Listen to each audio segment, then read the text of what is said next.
Afternoon everyone. जी, good afternoon Geeta ji. आज का सेशन हमारा है diabetes management in summers. So मेरा ये पॉइंट लेने का जो मेरा ये टॉपिक लेने का एम था, जो रीज़न था वो ये था कि हमारी जब भी सीज़न चेंज होते हैं तो मेडिकल पैरामीटर्स में फ्लक्चुएशंस होते हैं। जो फ्लक्चुएशंस होते हैं उनका ध्यान रखने के लिए उनको मैनेज करने के लिए हमें बहुत सारी चीज़ों का ध्यान रखना पड़ता है। तो डायबिटीज़ एक ऐसी सिचुएशन है जो हर दूसरे बंदे को आज के टाइम पे एज की वजह से या लाइफ़स्टाइल की वजह से हो जाती है। तो जब मैंने जॉइन किया तो किसी एक का सवाल था कि जिन लोगों को डायबिटीज़ है वो लोग तो इस बात को बहुत ध्यान से सुन लेंगे, पर जिनको डायबिटीज़ नहीं है उनका क्या? वो क्या करें यहाँ पे बैठ के? तो मेरा जवाब यही है कि डायबिटीज़ होना या ना होना इम्पोर्टेंट नहीं है, पॉइंट ये है कि आपको अपनी शुगर वैसे भी कंट्रोल रखनी चाहिए। तो अगर आपको डायबिटीज़ नहीं भी है, तो भी मेरी गुज़ारिश है कि आप लोग सब ध्यान से सुनें, ताकि आगे आने वाले टाइम में आप इस कंडीशन को एटलीस्ट प्रिवेंट कर सकें। आप कोशिश कर सकें कि जो चीज़ एडल्टहुड में उन लोगों से मिस्टेक हुई और लाइफ़स्टाइल मॉडिफ़िकेशंस की वजह से आपकी बॉडी में डायबिटीज़ जैसी प्रॉब्लम शुरू हो गई, कि उन लोगों को ना हो जिन लोगों को डायबिटीज़ नहीं हुई है। तो एज फैक्टर एक बहुत बड़ी चीज़ है।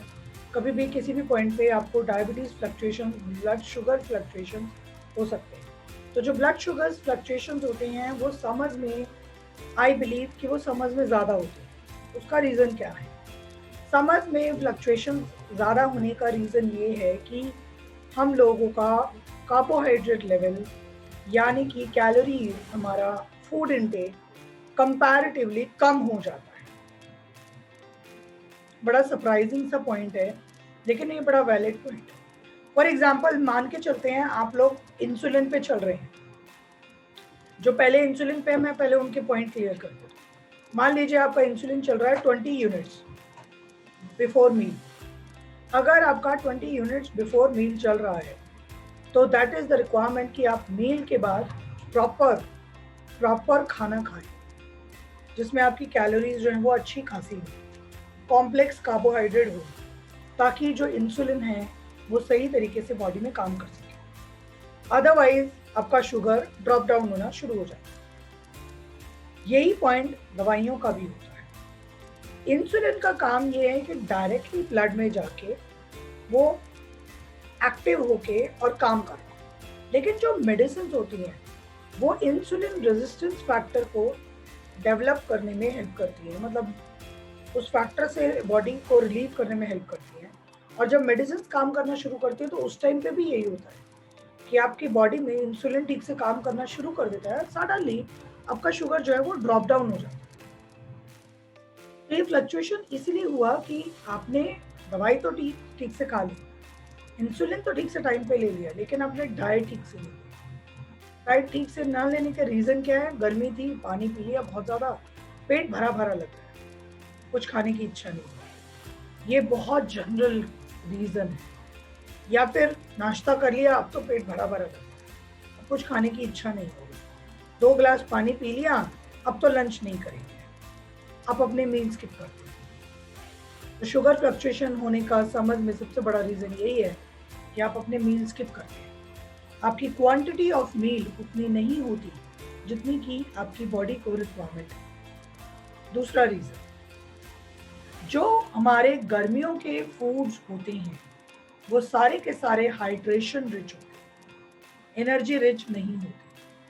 दैट मीन्स जो लोग डायबिटिक हैं उन लोगों के लिए फ्लूइड रिस्ट्रिक्शन, फ्लूइड मैनेजमेंट से ज़्यादा इम्पॉर्टेंट है कार्बोहाइड्रेट मैनेजमेंट। तो आपके जितने भी फ्रूट्स और वेजिटेबल्स हैं वो सारे आपके फेवर में हैं, वो सारे आप कंज्यूम कर सकते हैं, लेकिन साथ साथ आपको कार्बोहाइड्रेट भी उतने ही अमाउंट में बैलेंस करके चलना होगा। तो टेक्निकली आपका अमाउंट ऑफ चपाती गर्मियों में इंक्रीज हो जाना चाहिए, जबकि उल्टा होता है, डिक्रीज होता है। तो समर्स में डायबिटीज मैनेजमेंट का ये दूसरा सबसे इम्पोर्टेंट पॉइंट है कि आपका टोटल फूड इनटेक और दूसरा चीज, आपका टोटल कार्बोहाइड्रेट इंटेक बैलेंस में होना चाहिए। तीसरा रीजन फ्लक्चुएशन का, डायबिटीज में रिक्वायरमेंट होती है, बेसिक रिक्वायरमेंट, कि आप हर 3 घंटे में कुछ खाइए, लेकिन ये रिक्वायरमेंट समर्स में हम पूरी नहीं कर पाते। विंटर्स में हम पूरी कर लेते हैं। विंटर्स में कभी मखाने खा रहे हैं, कभी ड्राई फ्रूट्स, कुछ और ड्राई फ्रूट्स ले लिए, कभी नॉर्मल फ्रूट्स खा लिए, कभी तिल का लड्डू खा लिया। तो गर्मियों सर्दियों में आपके पास बहुत ऑप्शन होते हैं मंचिंग के, पर गर्मियों में जब भी समर्स पे बहुत ज़्यादा पीक पे होता है तो हम फ्लूइड में ज़्यादा इंटरेस्टेड होते हैं। पानी पी लिया, लेमन वाटर पी लिया, कोकोनट वाटर पी लिया, उसके बाद जो 3-3 घंटे का गैप है उसमें भूख मर गई और आपने healthy protein, carbohydrate, healthy fat, इन सब चीज़ों को इक्वली कंज्यूम नहीं किया जो कि आपकी रिक्वायरमेंट है। तो होगा क्या? शुगर फ्लक्चुएट कर। इसी तरीके से हमारे बहुत सारे डिसबिलीव्स हैं। उन डिसबिलीव में एक बिलीव ये भी है कि गर्मियों में ड्राई फ्रूट्स नहीं खाने चाहिए, गर्मी करती है। आई थिंक इसका फैक्टर आपके पोर्शन साइज पर डिपेंड करता है। अगर आप जरूरत से ज्यादा ड्राई फ्रूट खा रहे हो तो हाँ, वो आपकी बॉडी में वो इफेक्ट कर सकता है, लेकिन अगर आप normal amount of dry fruits consume कर रहे हो तो वो कोई गर्मी नहीं करेगा। तो मेरा पॉइंट ये मेंशन करने का सिर्फ इसीलिए था कि गर्मियों में ड्राई फ्रूट्स खाना बंद मत कीजिए, स्टिल रिक्वायर आपके ड्राई फ्रूट्स, तो आप वो कंज्यूम कीजिए और अपनी बॉडी में हेल्दी फैट को दूसरे सोर्सेज में भी इंक्लूड करने की कोशिश करें। हेल्दी फैट सोर्सेज क्या हैं, डेफिनेटली मैं आपको बताने वाली हूँ, लेकिन उससे पहले एक पॉइंट और मैं बताने वाली हूँ, वो ये कि नंबर ऑफ मील्स हमारे बढ़ जाने चाहिए। दिन लंबे होते हैं, गर्मियों में दिन लंबे होते हैं, रातें छोटी होती हैं। हम लोग जल्दी उठते हैं, देर से सोते हैं। सर्दियों में हम देर से उठते हैं और देर से सोते हैं, जल्दी सो जाते हैं, तो हमारा मील एक कम भी हो जाता तो कोई फर्क नहीं पड़ता। लेकिन गर्मियों में तो ऐसा नहीं हो रहा ना। गर्मियों में रिक्वायरमेंट क्या है, आप करते क्या है, नाश्ता किया, बीच में हल्का फुल्का कुछ खा लिया, फिर एक बार चाय ले ली शाम को, दोपहर में खाना खा लिया और रात का डिनर कर लिया। लेकिन कायदे से ये इतना रिक्वायर्ड काफ़ी नहीं है, इतना इनटेक काफ़ी नहीं है आपकी बॉडी को। आपको इवनिंग में कम से कम 2 स्नैक डालने की रिक्वायरमेंट होती है। अगर आपके टाइमिंग भी मैनेज करें तो गर्मियों में सब लोग जल्दी उठते हैं, सर्दियों में 8 बजे उठ रहे हैं तो गर्मियों में 6 बजे उठ जाएंगे। अगर आप गर्मियों में जल्दी उठ रहे हैं तो आपको की फैक्टर ये फॉलो करना होगा कि आपके मील्स बढ़ जाएं। दैट मीन्स आप एक दिन में 3 मेन मील तो खा ही रहे हो, यानी कि ब्रेकफास्ट, लंच और डिनर, ये तीनों तो आप कंज्यूम कर ही रहे हो। इसके अलावा 4 स्नैक्स इंक्लूड होने चाहिए, 4 बार स्नैक्स इंक्लूड होना चाहिए, जिसको कि हम मिड मॉर्निंग बोल सकते हैं या फिर अर्ली आफ्टरनून बोल सकते हैं। फिर उसके बाद इवनिंग में 2 बार डिवाइड हो जाता है और एक स्नैक आपका पोस्ट डिनर, क्योंकि आप डिनर जल्दी कर लेते हैं। तो नेक्स्ट रीज़न शुगर फ्लक्चुएशन का समर में यही है कि आप लोग डिनर जल्दी कर लेते हैं और सुबह जल्दी उठते हैं, लेकिन ब्रेकफास्ट देर से करते हैं। उसका इफेक्ट ये होता है कि आपकी फास्टिंग जो होती है वो फ्लक्चुएट कर जाती है। तो अब इतने सारे तो रीज़न समझ में आ गए। अब सॉल्यूशन क्या है? प्यास हम गर्मियों में पानी पीना बंद नहीं कर सकते, बेसिक रिक्वायरमेंट है। हम मील कैसे बढ़ाएं? खाया नहीं जाता तो कैसे खाएं? तो उसके कुछ की फैक्टर्स हैं, उसके कुछ ट्रिक्स हैं। अगर ये ट्रिक्स आप फॉलो करोगे तो आप अपनी डायबिटीज को समर्स में इन सारे पॉइंट्स को ध्यान में रखते हुए अपना मैनेज कर पाओगे। पहला पॉइंट, उठने के 1.5 घंटे के अंदर अंदर आप ब्रेकफास्ट कंज्यूम करो। सर्दियों में हम 2 घंटा बोलते हैं, लेकिन गर्मियों में हम 1.5 घंटा बोलते हैं। अगर आप 6 बजे उठ रहे हो तो आप 7:30 बजे से पहले पहले ब्रेकफास्ट कर लीजिए। इट्स अ की रूल। अगर आपको अपना शुगर मैनेज करना है। दूसरा रूल, हर 3 घंटे में आप कुछ खाइए। तो अगर आपने ब्रेकफास्ट टाइम पे लिया, उसके बाद के 3-3 घंटे के सारे मील आप एकदम टाइम पे लो। आप अपना रूटीन मैनेज करें। आपको पता होगा रोज एक ही टाइम पे उठने की रिक्वायरमेंट नहीं है। किसी दिन 6 बजे, किसी दिन 8 बजे, किसी दिन 9 बजे चलेगा। लेकिन आपको ये ध्यान रखना होगा कि उठने के कितनी देर बाद आपको ब्रेकफास्ट करना है। अगर आप देर से उठे, पहली बात तो गर्मियों में बहुत रेयर केस है कि आप देर से उठे, बट फिर भी कई बार होता है, कई लोग बीच में उठ जाते हैं फिर वापस सो जाते हैं, तो देर से उठे। ऐसे में आप चाय अपनी स्किप कर दें, सीधा ब्रेकफास्ट ले लें। सो दैट वे आपका एक मील जो स्किप हो गया है वो आपका अनहेल्दी वाला तो चला गया, लेकिन आपने उठते ही ब्रेकफास्ट कर लिया, यानी कि अब आपका ब्रेकफास्ट डिले नहीं होगा और फिर बाकी के सारे मील आप यहाँ से कंटिन्यू कर सकते हैं। तो पहला रूल, ब्रेकफास्ट टाइम पे हो। दूसरा रूल, ब्रेकफास्ट के बाद के सारे मील 3-3 घंटे के गैप पे आप कंज्यूम करें। अब पानी और खाने को बैलेंस कैसे करें? हम पानी पीते हैं तो भूख मर जाती है, खाना खाते हैं तो पानी फिर पीना पड़ता है, फिर पेट बहुत भारी भारी फील होता है।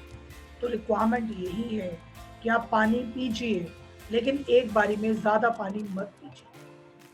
गर्मियों में पानी पीने की रिक्वायरमेंट सबकी होती है, लेकिन पानी को ऐसे उठाया और गड़गड़ गड़गड़ पी लिया, उसमें आप लोगों को पता नहीं चलता कि आप 700 ml पी गए, 500 ml पी गए, या 2 ग्लास पिया आपने या 4 ग्लास। बट अगर आप पानी घूट घूट करके 1 या 2 बार पियोगे तो आपका पानी का रिक्वायरमेंट, आपकी थर्स्ट जल्दी कंप्लीट हो जाएगी और आपको बार बार प्यास नहीं लगेगी। दैट वे पानी ज़्यादा नहीं पी पाओगे, और पानी ज़्यादा नहीं पियोगे तो क्या होगा, पेट आपका कैपेसिटी रखेगा हर 3 घंटे बाद की मील का।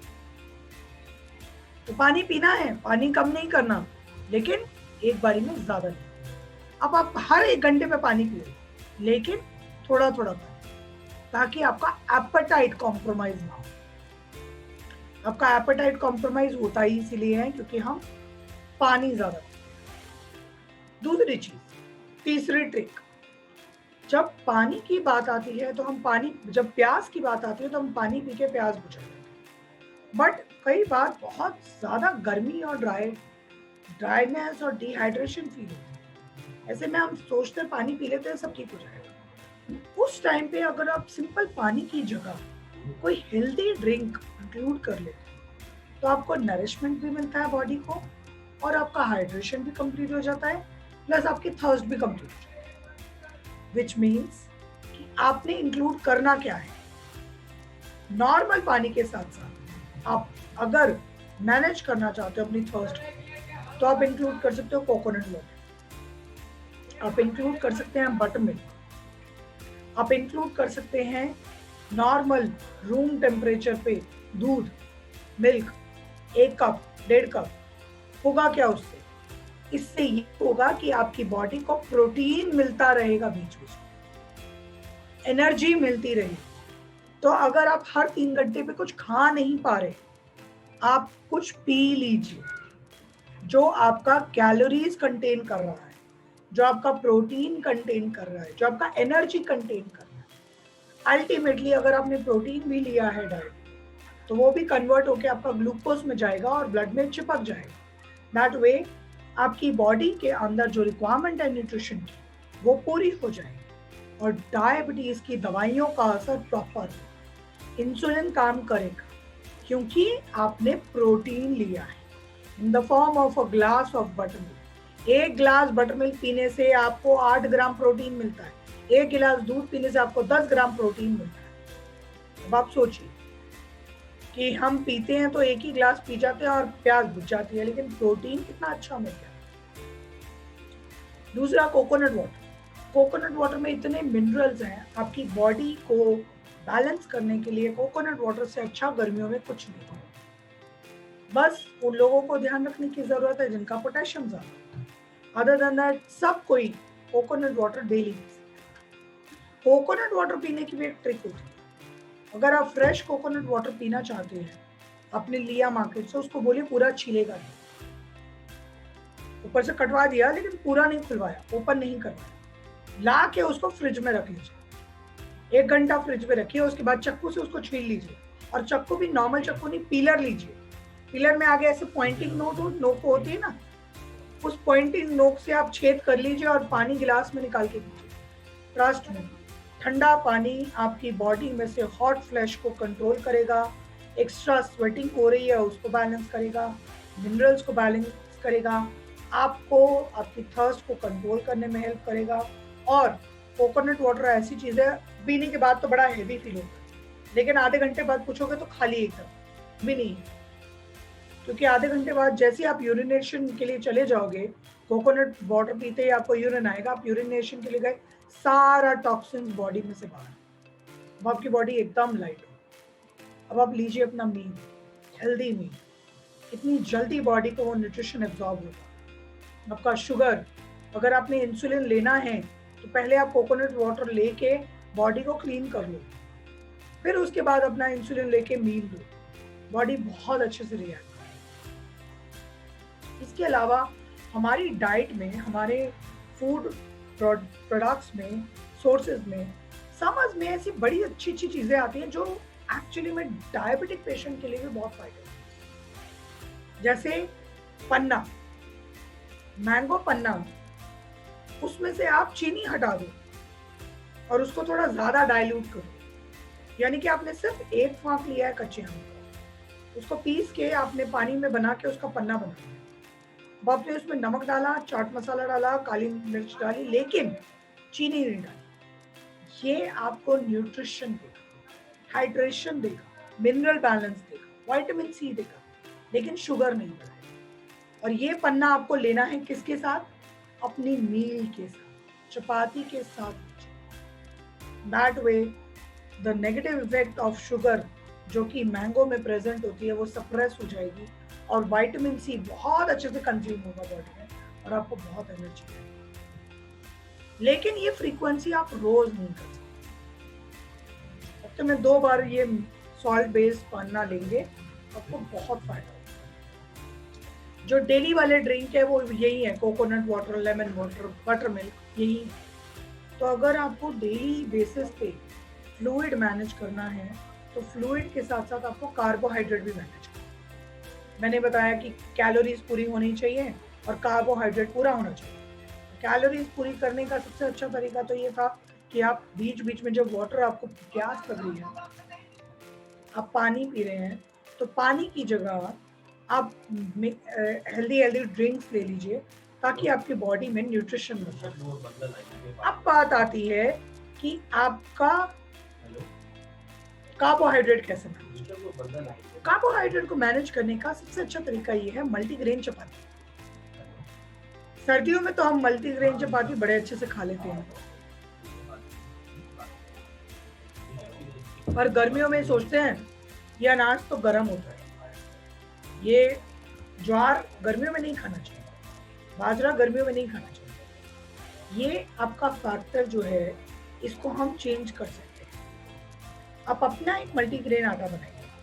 मार्केट में जो पतंजलि का या किसी भी ब्रांड का मल्टीग्रेन आटा मिलता है उसमें टेक्निकली फाइबर नहीं है, क्योंकि वो उसको फाइबर को एक्स्ट्रा प्रोसेस करके बिल्कुल डिजोल्व कर। अब छानिए मल्टीग्रेन आटा, नहीं निकलेगा कुछ भी, लेकिन आप चक्की से जाके आटा लेके आइए।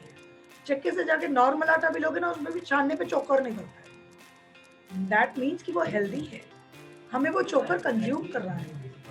अब आप इसको मल्टीग्रेन आटे को गर्मियों में कैसे कंज्यूम करें? तो 5 से 7 ग्रेन मिक्स हो जाए गर्मियों में। सबसे पहला गेहूं तो है ही, उसके बाद दूसरी हेल्दी चीज है बेसन, तीसरी हेल्दी चीज है ओट्स। ट्रस्ट मी, कॉन्स्टिपेशन जड़ से खत्म कर रही है ना, ओट्स का आटा मिक्स कीजिए। चौथी चीज आपकी हो गई मक्का। मक्का गरम नहीं होती। मक्का का बिलीव कि मक्का गरम होती है वो एक सिर्फ ट्रेडिशन है कि मक्का के साथ आप सरसों का साग खा रहे हो, लेकिन मक्का गरम नहीं होती। मक्का 12 महीने खाई जाती है, तो आप मक्का खा सकते हैं। इसके अलावा आपका बाजरा एक ऐसी चीज है जो आप इंक्लूड मत करो, लेकिन ज्वार आप इंक्लूड कर सकते हैं। 5 ग्रेन हो गए। छठा ग्रेन सोयाबीन। सोयाबीन आपका आटे के फॉर्म में जब आप मिक्स कर लोगे अपने फ्लावर में, it will give you good boost, specially females के लिए। जिन लोगों को मेनोपॉज हो रहा है ना, सिर्फ आप सोया की चपाती खाना शुरू कर दो, देखो आपकी ये मूछें गायब हो जाएंगी। आई कैन चैलेंज यू, क्योंकि वो नेचुरल एस्ट्रोजन बूस्ट करता है बॉडी के अंदर। और इसके अंदर छठी चीज, जो सातवीं चीज मिक्स होगी, वो होगी काला चना।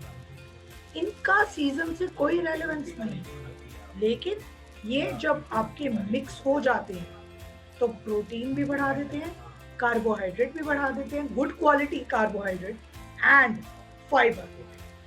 तो अब आपकी शुगर डेफिनेटली मैनेज होगी। इस तरीके की मल्टीफ्लावर को यूज करके एक चपाती will give you so much of complex carbohydrate कि आपका इंसुलिन एंड आपकी दवाइयाँ बहुत अच्छे से काम करती हैं। दूसरा तरीका क्या हो सकता है कार्बोहाइड्रेट को इंक्रीज करने का? सत्तू, चने का सत्तू, ज्वार का सत्तू, इनको इस्तेमाल कीजिए, डेली इस्तेमाल कीजिए। चाहे चने के सत्तू को आप पानी में घोल के पी जाइए, चाहे आप ज्वार के सत्तू के चीले बना लीजिए, लेकिन आप चाहे पॉरेज बना लीजिए, दूध के साथ मिक्स करके आपने खा लिया, लेकिन ये सत्तू आपको इतना न्यूट्रिशन देगा कि आपकी सारी एनर्जी, लो एनर्जी जो है, थकावट हो रही है, कमजोरी आ रही है, वो सब आपकी धीरे धीरे ठीक हो जाएगी। तो ये दो चीज़ें तो आप डेफिनेटली इंक्लूड कर सकते हो। इसके अलावा जो और बहुत अच्छे लेवल पे आप आराम से इंक्लूड कर सकते हो, वो होता है भुना हुआ पापड़। फ्राइड नहीं, दाल का पापड़। दाल का पापड़ बहुत हेल्दी होता है क्योंकि वो प्योर दाल से बनता है। क्या होता है, वो दाल की पिट्ठी तो होती है, अपने दाल की पिट्ठी लेके उसमें मसाले मिक्स किए और उसको ड्राई कर दिया, वो पापड़ बन गया। लेकिन वो इतना हेल्दी होता है, अगर आप उसको भून के खाओ तो प्योर प्रोटीन है और वो कार्बोहाइड्रेट के साथ मिलके आपको पूरा न्यूट्रिशन देता है। तो पापड़ सर्दियों में, गर्मियों में खाने में सबसे इजी लगता है। दाल चावल और पापड़ ले लो, एकदम बढ़िया मील बन जाता है। तो अगर आपको अपनी डाइट में एक्स्ट्रा न्यूट्रिशन ऐड ऑन करना है तो इससे अच्छा कुछ भी नहीं हो सकता। खाना तो आप खा ही रहे हो, एक extra source of protein add करने का इससे अच्छा तरीका क्या हो सकता है? चौथी चीज जो आपको बॉडी के अंदर बहुत अच्छा कार्बोहाइड्रेट प्रेजेंट कर सकता है, इंक्लूड कर सकता है, वो होता है लैक्टिक एसिड का कॉम्बिनेशन वेजिटेबल्स के साथ या फ्रूट्स के साथ। यानी कि कर्ड और बटर मिल्क को फ्रूट या वेजिटेबल्स के साथ मिक्स एंड मैच करके रायता या फिर फ्रूट स्मूदीज बनाइए, आपकी बॉडी में एक्स्ट्रा न्यूट्रिशन यहीं से आ जाएगा। You will believe, you will realise कि आपको हाइड्रेशन मिल रहा है, एनर्जी मिल रही है, you will feel good, you will feel energetic. इससे अच्छा कुछ नहीं। अपना इंसुलिन मैनेज कर, इसमें कुछ एडिशनल चीज़ें आती हैं जो कि हेल्दी फैट के फॉर्म में। तो पहला तो ड्राई फ्रूट्स ही हो गए। प्लीज़ डू नॉट बिलीव कि ड्राई फ्रूट्स गर्म होते हैं तो हम नहीं खा सकते। बादाम और अखरोट और मखाना, ये तीनों आप जैसे सर्दियों में रेगुलरली लेते आए थे, ऐसे गर्मियों में भी लेते रहे। अगर आपको ज़्यादा डाउट हो रहा है तो आप उनको थोड़ी देर सोक कर लीजिए, देन पानी भी कंज्यूम कर लो आलमंड्स का, और आलमंड्स ऐसे खा लो, छिलके समेत खा लीजिए, छिलका रिमूव करने की जरूरत है। इसके अलावा जो कूलिंग के लिए ड्राई फ्रूट यूज होता है वो होता है अंजीर। अंजीर मीठा होता है, लेकिन जब आप उसको ड्राई फॉर्म में खाते हो, जब आप उसको सोक कर देते हो ना, अंजीर लेके आपने सोक कर दिया, देन उसके अंदर एक प्रोसेस हो गया ऑस्मोसिस, उसका मॉइस्चर रिगेन हो गया, वो आपकी शुगर नहीं बढ़ाएगा, लेकिन आपको न्यूट्रिशन पूरा देगा। तो आप अंजीर का इस्तेमाल कर सकते हो, 1 या 2 अंजीर सोक करके पूरा दिन में कंज्यूम करने से आपको कोई नुकसान नहीं। इसके अलावा जो सीड्स, जितने भी सीड्स हैं, pumpkin seeds, sunflower seeds, melon seeds, sesame seed, flax seed, इसके ऊपर भी बिलीव है कि गर्म होता है। ये गर्म नहीं होता, ये नेचुरल। मेलन सीड तो खुद ही ऐसे फ्रूट से निकला है जो खुद ठंडा है, वो गर्म कैसे हो सकता है? पंपकिन सीड सबसे ज्यादा गर्मियों में यूज होता है, गर्म कैसे हो सकता है सीड? सनफ्लावर सीड का सीजन ही सनफ्लावर का ये सीजन होता है, जब वो गर्मी, जब सर्दियां छटती हैं तब निकलता है वो, उसमें सीड में गर्मी कैसे हो सकती है? फ्लैक्स सीड्स के ऊपर भी लोग बिलीव करते हैं कि बड़ी गर्मी होती है, नहीं, ये सीड्स में गर्मी नहीं होती। आप ये सीड्स डेली कंज्यूम करें, तो आप जब इनको डेली कंज्यूम करेंगे तो आपकी बॉडी में हेल्दी न्यूट्रिशन बैलेंस बना रहेगा, आपका कार्बोहाइड्रेट लेवल बैलेंस रहेगा, शुगर डाउन नहीं जाएगी, हाई भी नहीं जाएगी, फ्लक्चुएट नहीं करेगी। तो ये सारे पॉइंट्स तो आपके लिए हैं जिनसे आप अपने डाइट में डेफिनेटली ये सारी चीज़ें अपने कंज्यूम कर सकते हैं। इसके अलावा एक एडिशनल सपोर्ट अगर आपको चाहिए अपने डाइट को कंट्रोल करने का, तो सबसे अच्छा है डायबिटिक केयर वाला इंश्योर ले लीजिए, वो आपको थोड़ा थोड़ा एडिशनल बीच बीच में सपोर्ट देता है। ये सारे तरीके, सारे ट्रिक्स आप यूज़ कर सकते हो अपनी बॉडी में डायबिटीज़ को मैनेज करने में। और ये सारे पॉइंट्स उन लोगों के लिए भी रेलेवेंट है जिनको डायबिटीज़ तो नहीं है पर ओवरवेट के प्रॉब्लम है। अगर आपको वेट कम करना है तब भी यही सारे गाइडलाइंस अगर आप फॉलो करते हैं तो आपका वेट भी डेफिनेटली कम होगा। सो आई होप जिनको डायबिटीज़ है उन लोगों को कुछ इंटरेस्टिंग लगा हो, कुछ डिफरेंट लगा हो और कोई न्यू इन्फॉर्मेशन मिली हो सुनने को या जानने में। किसी का कोई क्वेश्चन है तो please feel free to ask. Priyanka, जो भी आपने अंजीर का बताया वो भी मैं अपना एक वाटर बना के सारा दिन में पी सकती हूँ। अगर सारा दिन बनाने की जरूरत नहीं होती आंटी, उसको बस 7-8 घंटे भिगाओ अंजीर को। नहीं, वो जग में डाल दूं 2 और दिन में पानी पीती रहूं, उसमें कोई फर्क पड़ेगा? रात को कोई फायदा भी नहीं है उससे। 2 अंजीर आप ज्यादा से ज्यादा 1 कप पानी में भिगाओ, इससे ज्यादा मैं नहीं दूंगा। नहीं प्रियंका जी अनीता जी। बेटा आपने जौ नहीं बताया मल्टीग्रेन में? बताया ना, ज्वार वही होता है। ज्वार अच्छा वही होता है, सेम है। प्रियंका फास्टिंग का क्या रोल है? ये intermittent fasting and 21 meal in 24 hours, इसका क्या रोल है डायबिटीज में? मैम इसका डायबिटीज में यही रोल है कि ये आपकी शुगर को फ्लक्चुएट करने में बहुत हेल्प करता है।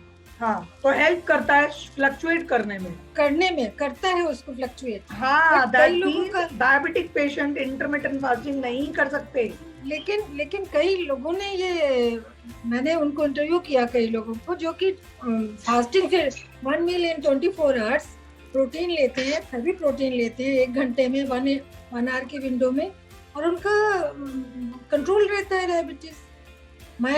किसी डायबिटीज एजुकेटर से बात कीजिए जी, आप किसी डायबिटीज एजुकेटर से बात कीजिए और उनका ओपिनियन पूछिए। यस मैंने, मेरा सन इन लॉ जो कि उसका डायबिटीज एक्सपीरियंस से पूछिए ना। नहीं, जो आजकल के लोग हैं, लिसन, उसने बहुत सारा रिसर्च किया, अमेरिका में रहता है, बहुत सबसे पूछा और वो इस पर आया 1 मील इन 24 आवर्स, और प्रोटीन खाता है, कार्बोहाइड्रेट नहीं खाता है। तो इसका रोल मैं जानना चाहती हूँ। इंटरमिटेंट में फास्टिंग का मतलब है कि आप कार्बोहाइड्रेट ब्लॉक नहीं कर रहे। वो उसने ब्लॉक किया है, यही मैं जानना चाहती हूँ क्या रोल है फिर। एक सेकेंड, आप 2 अलग अलग बातें बोल रहे हो मैम। आप कार्बोहाइड्रेट गेट रिड ऑफ कर दो, वो एक अलग चीज है, पर दोनों चीजें हैं, ये दोनों चीजें की हैं उसने, दोनों चीजें। ये मैं अगर आप कहें तो मैं आपको नेक्स्ट जब आपका सेशन होगा मैं उसको कॉल करूंगी, ऐड कर लूंगी, तो वो आपको सब बताएगा कि क्या किया उसने। मैम लेकिन इंटरमिटेंट फास्टिंग जो एक्चुअल रूल है, इंटरमिटेंट फास्टिंग का मतलब है कि आप या तो 14 घंटे या 16 घंटे बिल्कुल कुछ नहीं खा रहे हो, 0 कैलोरीज, जीरो यस, उसमें आप प्रोटीन भी नहीं ले रहे हो। नहीं, वो ये नहीं करता है, तो वो इंटरमिटेंट फास्टिंग नहीं है, वो केटो डाइट है। हाँ, मैं आपको बोला ना मैंने कि 1 मील इन 24 आवर्स, 1 घंटे का विंडो होता है बस, मतलब 23 घंटे बाद 1 घंटे के विंडो में खाते हैं और प्रोटीन खाते हैं, नो कार्बोहाइड्रेट, और शुगर कंट्रोल हुआ।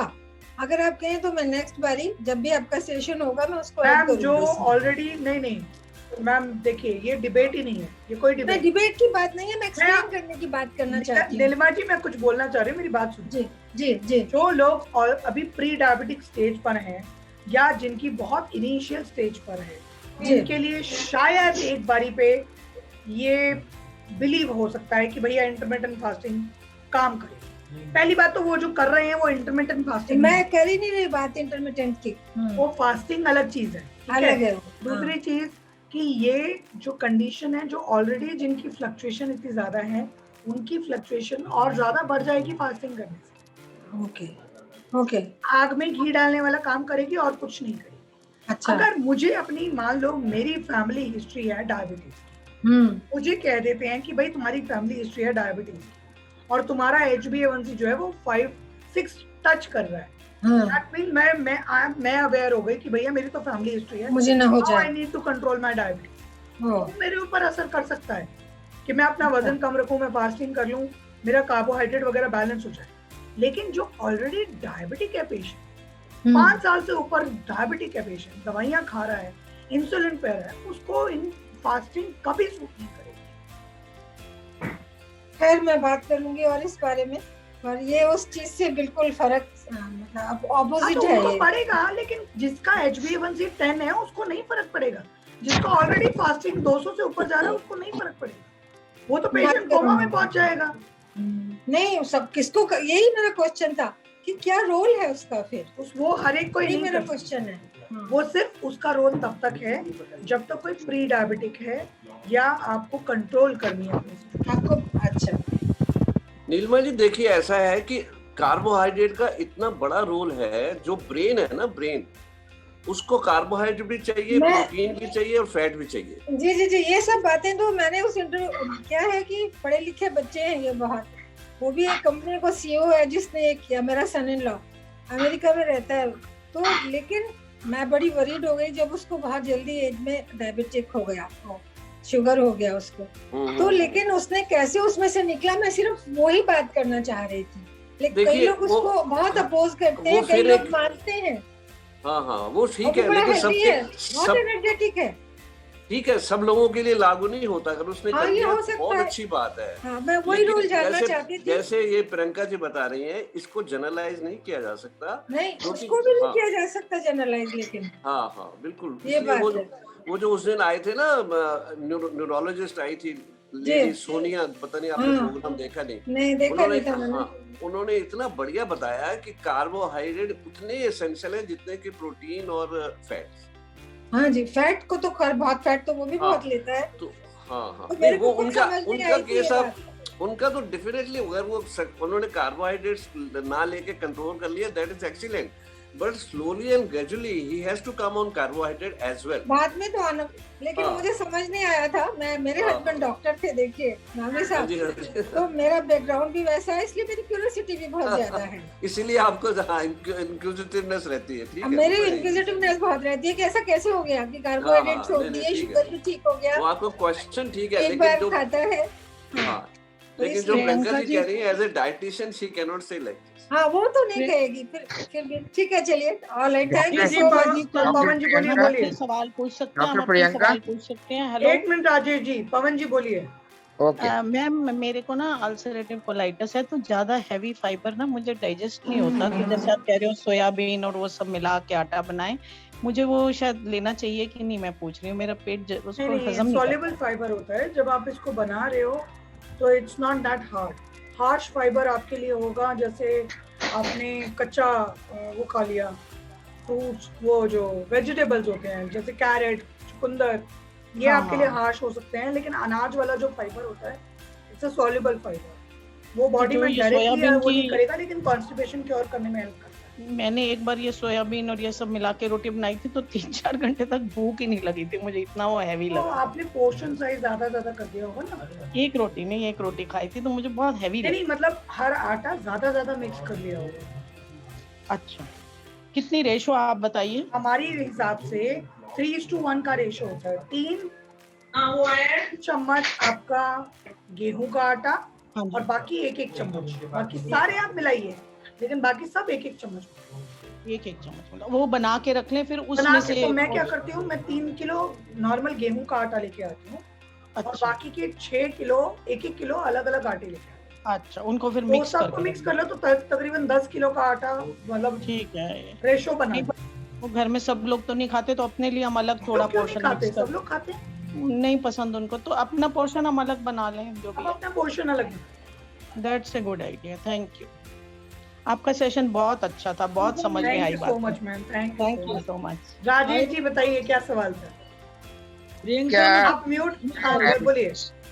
ये क्या स्ट्रेस भी जो है डायबिटीज होने में कुछ मतलब होता है, स्ट्रेस की वजह से डायबिटीज हो जाना, और जो हमको जो खाना है हमको भूखे रह के डायबिटीज को कंट्रोल नहीं कर सकते, हमको थोड़ा थोड़ा खाते रहना चाहिए बीच में कुछ कुछ टाइम के बाद। अगर हम भूखे रहते हैं तो डायबिटीज बढ़ती होगी उससे, मेरा ख्याल है।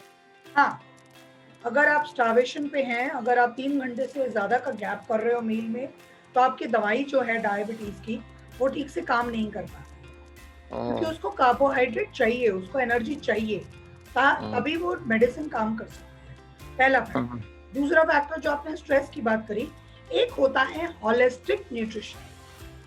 होलिस्टिक न्यूट्रिशन के अंदर आपका ये रिक्वायरमेंट है कि आप अपना स्ट्रेस, स्लीप, फिजिकल एक्टिविटी, इन सब चीजों पर भी ध्यान दें।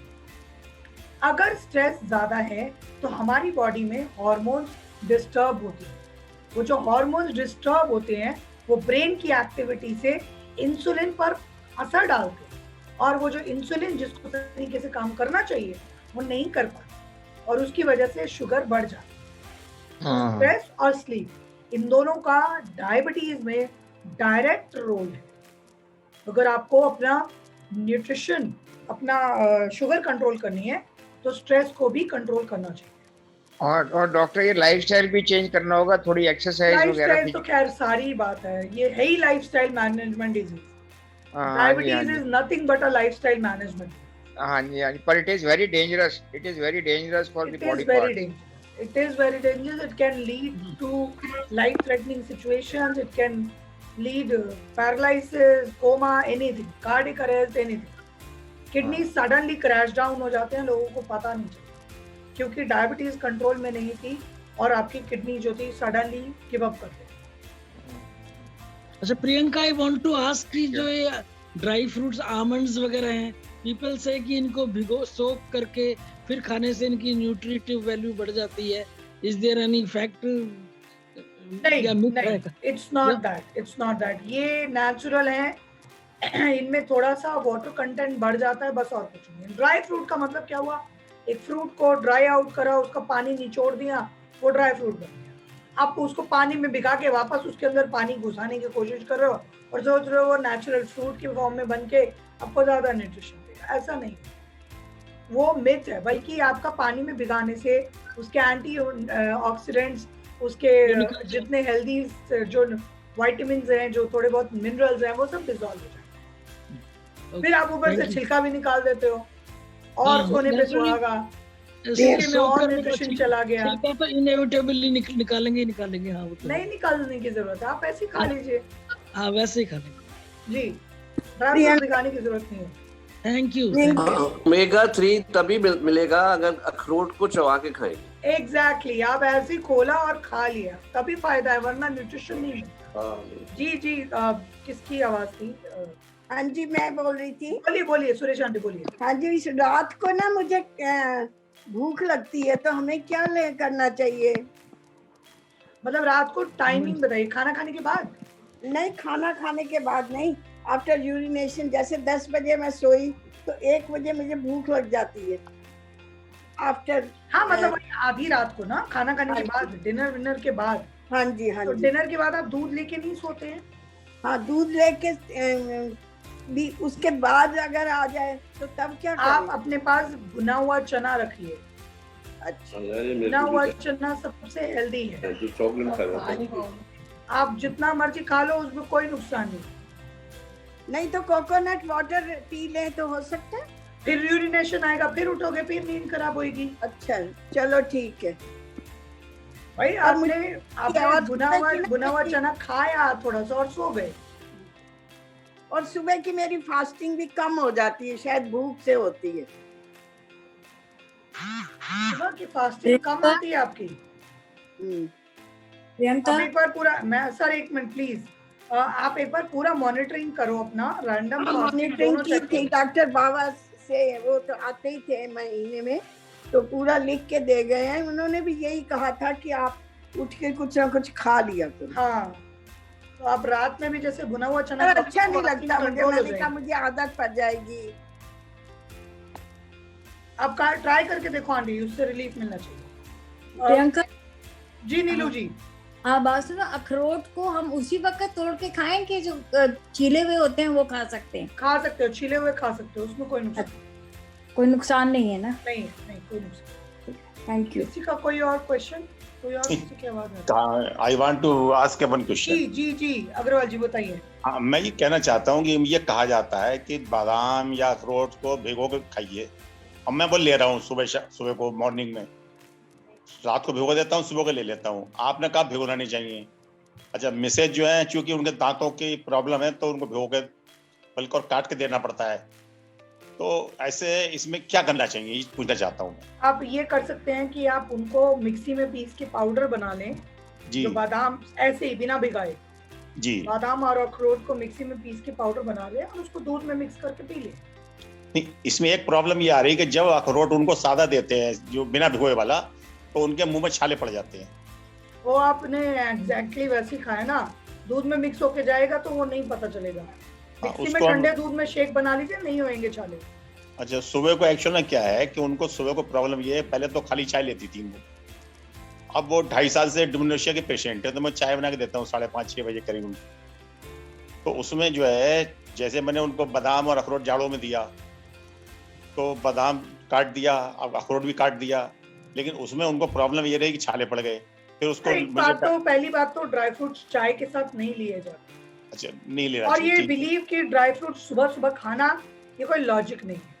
नहीं ठीक, ये कहा तो ये जाता है कि चाय ना ले, कहा तो बहुत कुछ जाता है, कहा तो बहुत कुछ जाता है, लेकिन उसके पीछे की साइंस समझिए ना। चाय के साथ लेने से उसकी न्यूट्रिशनल वैल्यू खत्म हो गई। यही पूछना चाह रहा था मैं बता रही हूँ, आप चाय के साथ मत लीजिए। दोपहर जब नाश्ते का टाइम आता है ना 8-9 बजे का, जब दूध दे रहे हो उसको, तो वो दूध के अंदर उसको दूध में डाल दीजिए पाउडर बना के, देखिए क्या बढ़िया ताकत आती है। सुबह को चाय के साथ फिर क्या बिस्कुट दें खाली उनको? बिस्किट दे दो या रस दे दो, सबसे अच्छा है रस। नहीं, रस नहीं लेती हैं, बिस्कुट ही ले सकती हैं, और लेती नहीं रस वाले बिस्किट दे दो आप। अच्छा, शुगर तो मेरे को है, उनको तो नहीं है। कोई बात नहीं, देने में बुराई क्या है। लेकिन वो हाँ लेती नहीं रस, बिस्कुट ले लेती। बिस्किट दे दीजिए, अगर नहीं है उनको डायबिटीज, नॉर्मल बिस्किट दे दीजिए, लेकिन ड्राई फ्रूट्स देने का तो कोई लॉजिक नहीं। लेकिन हाँ, अब प्रॉब्लम ये है कि हम लोग 9:30 बजे करीब लंच का खाना खाते हैं, मतलब जो दोपहर वाला खाना है सुबह खा लेते हैं 9:30-10 बजे। गलत करते हो ना सर, वही तो गलती है। नहीं, प्रॉब्लम ये है कि हमारी जो खाना बनाने वाली आती है, तो मिसेस हमारी बैठ 2.5 साल से जी, तो वो बनाने वाली आती है 9 बजे आती है, तो 9:30 पौन 10 तक बना के 10 तक दे देती है। नहीं तो बना के रख लीजिए ना, रोटी वोटी बना के रख दिया, नाश्ता किया और दोपहर में रोटी बना के निकाल के खा ली। अच्छा, रोटी थोड़ी 2 घंटे में 3 घंटे में खराब होगी। नहीं, असल में वो थोड़ा ताजे खाने की आदत पड़ी हुई है। गलत, वो आप अपने शरीर को नुकसान पहुंचा रहे हैं ऐसा करके। एक्चुअली हम ऑफिस जाते थे जब से वो शुरू 9:30 बजे की आदत पड़ी हुई थी। वो सभी बनिया फैमिली में यही हाल है। नहीं, ये बात मैं भी अग्रवाल ही हूँ उससे। नहीं, वो तो मेरे फादर भी यही करते हैं, वो पहले एक बार खा लेते हैं, फिर पूरा दिन कुछ नहीं खाते। बड़ी मुश्किल से मेहनत से उनको नाश्ते की आदत आ गई है। नहीं, हम दोपहर को जो है हम जो भिगो के ले लेते हैं, जैसे मूंग भिगो दिए, चना भिगो दिया है, कोई चीज। या फिर फ्रूट किस टाइम खाएंगे आप? और फ्रूट भी इसी टाइम लेते हैं। अब दोपहर में जो 2 बजे हम लेंगे वो हमारा खाना नहीं होगा, उसमें फ्रूट्स रूटीन की बात है, आप इस रूटीन को थोड़ा मॉडिफाई कर सकते हैं जी। इसको थोड़ा सा डिटेल में देखना पड़ेगा कि हम इसको कैसे और मॉडिफाई करें। ये रूटीन थोड़ा अनहेल्दी है और डायबिटिक पेशेंट के लिए ज्यादा अनहेल्दी। वैसे जो आपने 3 घंटे वाली बताई वो तो मैं कर लेता हूँ, 3 घंटे का अंदर ले लेता हूँ। चलिए, अगर वो कर पा रहे हैं तो अच्छी बात है, लेकिन एक साथ हैवी में खा लेना तो थोड़ा सा गलत है। एक साथ हैवी नहीं खाते, 2 रोटी खाते हैं। 2 रोटी सुबह नाश्ते में हैवी तो हो गया सर। हल्की बहुत चपाती, 1 रोटी के बराबर 2 रोटी होती है, बहुत छोटी छोटी होती है। चलिए सर कोई बात नहीं, वो अब देखते हैं। आप एक प्रियंका बार जी, अपना ब्रेकफास्ट सीरियल्स में भी तो खा सकते हैं अखरोट वगैरह डाल के। ब्रेकफास्ट सीरियल ले लें थोड़ा हाँ सा, उसमें भी खा सकते हैं। है ना? हाँ, कॉर्नफ्लेक्स या मूसली उसमें डाल के, है ना? हाँ। ये अब गर्मियों में अखरोट नुकसान तो नहीं देगा ज्यादा? नहीं सर नहीं देगा। अच्छा यही पूछ, ठीक है। प्रियंका, जी, गुड मॉर्निंग, जी good afternoon. Good afternoon ma'am. मैंने एक्चुअली थोड़ा मिस कर दिया कि जो आपने बताया था कि गर्मियों में जो मल्टीग्रेन आटा का प्रोपोर्शन क्या होना चाहिए? 3:1 का प्रोपोर्शन रखिए। अगर 3 किलो आपने 3:1 नॉर्मल आटा, एक बार और बता। 3 किलो? 3 किलो नॉर्मल आटा, हाँ जी, ओके। उसके बाद 1-1 किलो का बाकी के सारे आटे 1-1 किलो। बाकी क्या क्या रिकमेंड किया आपने? चना? मैंने बताया, एक तो चना, सोयाबीन, ओट्स, ठीक है। आप इसमें ज्वार मिक्स कर सकते हो, मक्का मिक्स कर सकते हो, बेसन मिक्स कर सकते हो। अच्छा ठीक, वो फिर प्रियंका, 1-1 किलो वो। कि जो आशीर्वाद आटा मल्टीग्रेन आता है, इसमें फ्लैक्स सीड भी होते हैं। मैम होता तो उसमें बहुत कुछ है, लेकिन उसमें फाइबर नहीं होता। नहीं होता किसी में? हम तो कई सालों से छान आशीर्वाद के देखिए, पता चल जाएगा आपको। आशीर्वाद आटे को छान के देखिए कितना चोकर निकल रहा है। हम छानते ही नहीं। आप एक बार छान के देखिए ना, मैं तो बता रही हूँ आपको तरीका चेक करने का। फ्लावर में, मल्टीग्रेन में, आटे में फाइबर है या नहीं है, कैसे चेक करोगे? छान के देखो कितना चोकर निकल रहा है। हाँ, ठीक है, राइट। जो चक्की वाला आटा होता है 1 किलो में कम से कम 200 ग्राम तक चोकर निकल जाती है। बहुत सालों से गलत है वो, यूज कर गलत है वो। मैंने फीडबैक फॉर्म बहुत पहले डाल दिया था, लेकिन मैं बता नहीं पाई। अगर किसी को फीडबैक फॉर्म फिल करना है तो क्वेरीज अपनी बता दीजिए। कर दिया feedback. Thank you so much Rajesh ji. हाँ जी, थैंक यू। पवन जी आप म्यूट पर हैं। जो ओट्स का आटा आप बोल रहे हो, ओट्स का आटा मिलता है या हम ओट्स पीस के अरे मैम, नॉर्मल क्विकर के प्लेन ओट्स लाके मिक्सी में पीस दो। हाँ, वो बन पिस गया जाएगा। उसका आटा। हाँ, उसका आटा बन, राइट। वैसे ओट्स का आटा भी मिलता है, पर आपको लेने की जरूरत नहीं, क्योंकि एक्चुअल हाँ। फाइबर उसी में मिलेगा जब आप घर में खुद मिलेगा। बिल्कुल ठीक है, वो पिस जाएगा। ठीक है, ठीक। बहुत बढ़िया, थैंक यू। मैं अभी आपका फीडबैक देखती हूँ। जी। हेलो प्रियंका जी। जी कमलेश जी बताइए। ऐसे मैं रात को खाना नहीं खा सकती बिल्कुल भी। 6 महीने साल से मैं बिल्कुल नहीं खाती। क्यों? What substitute should I take? नहीं, क्यों नहीं खा सकते खाना? मैं खा ही नहीं सकती, पता नहीं क्या हुआ, मुझे एलर्जी है जैसे रात को। नहीं, पर खाना खा के होता क्या है? एक तो इंडाइजेशन रहता है, खाने को मन ही नहीं करता बिल्कुल। तो वो एलर्जी नहीं हुआ, वो आपका एपेटाइट इशू हुआ।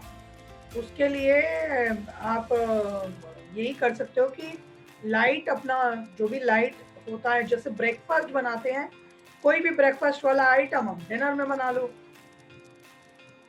फॉर एग्जाम्पल बेसन चीला, चीज सैंडविच, ओट्स चीला, इडली बना ली, डोसा बना लिया, मूंग दाल चीला बना लिया, स्प्राउट्स ले लिए, पोहा बना लिया, उपमा बना लिया।